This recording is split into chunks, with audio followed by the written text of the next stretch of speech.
د اودس کولو په وخت کې که د چا په غاښونو کې سپین زر یا سره زر لګېدلي وي د هغه ویستل ضروري نه دي. لکن که چا مصنوعي غاښونه لګولي ول او د هغه ویستل ډیر آسانه ول نو د اودس کولو نه مخکې ویستل پکار دي چې هغه وباسي او وروسته د هغه نه اودس وکړي.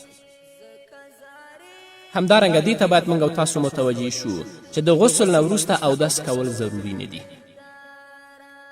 چا چې لمبلي او غسل یې کړی په ابتدا کې اودس وکړه او وی لمبلي غسل یې وکړه نو د غسل نه وروسته بل اوداسه ته ضرورت نشته. همدارنګه دې ته متوجه شو که د چا په نوکانو کې اوړه یا بل شی نښتي وي، اکثره زموږ خویندې اوړه لمدوي، که زموږ د خویندو په نوکانو کې اوړه یا بل شی نښتي وي او د اوداسه په وخت کې نوکونو لاندې ځای وچ پاتې شي نو اودس یې نه کیږي. او که په داسې اودس باندې زموږ یو مسلمانه خور یا ورور چې د هغه په لاسونو کې نوکانو کې څه شی نښتي وي او هغه ځای لوند نشي نو په داسې اوداسه باندې مونځ هم نه کیږي، ځکه چې اودس نه ده شوی نو مونځ به څنګه وشي. او دا د رنګ ناخون حکم هم دی.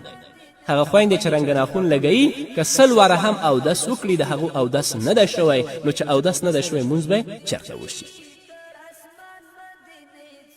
همدارنګه که چاته د اودس کولو نه وروسته دا خبره معلومه شوه چې کوم ځای ورڅخه وچ پاتې شوی دی د هغه ځای وینځل پکار دي. سلف پر لاس راکش کولو باندې هغه ځای نه لمدېږي او کفایت نه کوي بلکې د هغه ځای وینځل پکار دی.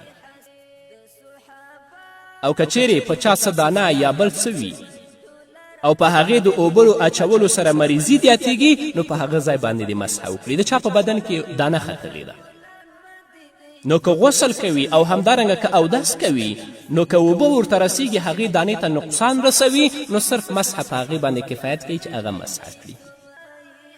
همدارنګه که چیرې د دانې د پاسه څه پټۍ لګېدلې وي یا په هغه باندې شی تړل شوي وي او د هغې په خلاصولو څه تکلیف وي نو مسحه کول روا دي چې په هغې پټۍ او په هغه پلستر باندې مسحه وکړي. او په موضوع باندې مسحه کول جایز دي.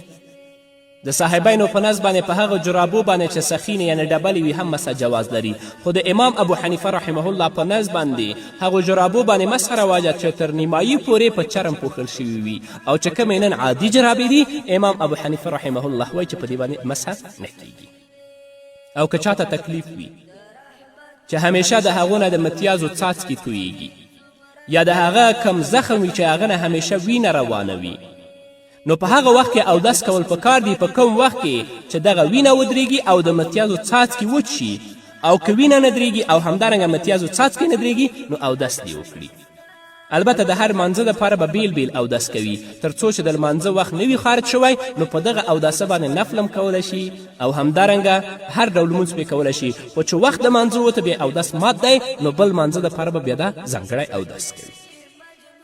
په مخکینۍ خبرو کې ما تاسو ته مسحه یاده کړه. د مسحې معنا لاس راښکل دي او په شریعت کې په خاص ځای لاس راښکلو ته مسحه وایي. او د مسحې کولو څو صورتونه دي. لومړی هغه مسحه ده چې د اوداسه پر وخت په سر باندې کیږي چې هغه فرض ده. دویم هغه مسحه ده چې د زخم یا پر پښو باندې د موضوع له وجې نه لازمیږي چې د هغې څو صورتونه دي. که چیرې په بدن باندې د زخم دانه یا په هغه کې کوم بل زخم وي او د اوبو په اچولو سره تا ته نقصان رسیږي نو په هغه ځای لاس راښکل کافي دي. او که چیرې د لاس راښکلو هم نقصان و چې تا په هغه زخم باندې خپل راس راکاږو تاسو ته تکلیف در رسېده نو همدا ځای همدغسې که پرېږدې هم دې اودس کېږي چې مسحه ونه کړي. فقه اسلامي په 4 صفحه کې دا لیکلي دي.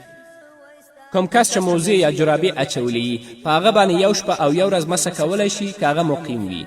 او که په سفر کې نو په هغه باندې 3 ورځې او 3 شپې مسحه کولی شي.